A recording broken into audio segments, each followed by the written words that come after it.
Maybe I need to buy a house with a pool, and maybe I need to get it inspected. We know buying a house can be one of the most stressful events in anyone's life, and the process of going through the home inspection sometimes can add even more stress.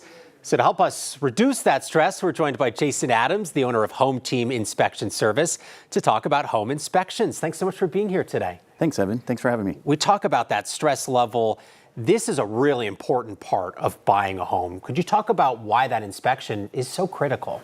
Well, there's many things that we look at in a home that your average home buyer may or may not see. We go in all the places. Today, I'm doing an inspection later today, and I'm not looking forward to being in the attic because it's going to be hot. I'll probably do that as soon as I get there so that I can keep it as cool as possible. But we get in all the places that you probably aren't going to go. And we bring all the experience of past inspections and just life experience to try to educate the home buyer on what they're getting. Yeah, this is such a critical step for the home buyer. What sort of protection does an inspection offer to the buyer and I suppose to the seller as well?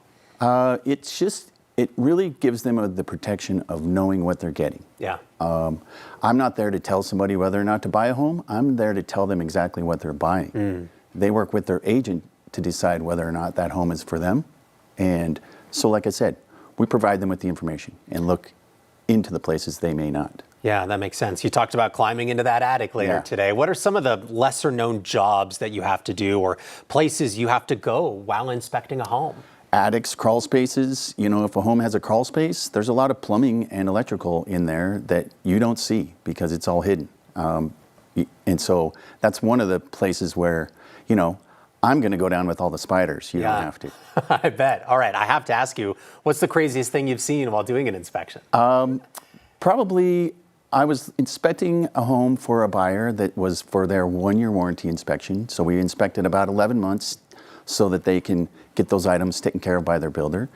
And the check valve had come off the sump pump some time ago, and sump pump was just fountaining into the crawl space and eroding the dirt around the sump pit and the foundation.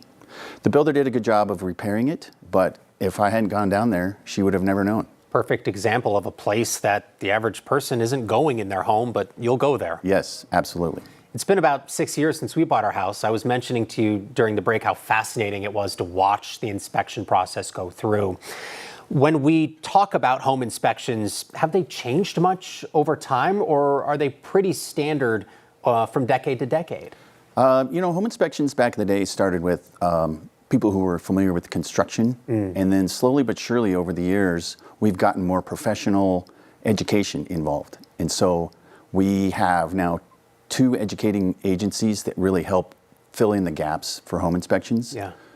When I decided to get into home inspections, I did it because I felt like I knew a good amount of what I was looking for. But there's always gaps in your knowledge, and having a formal schooling to help you fill in those gaps is important.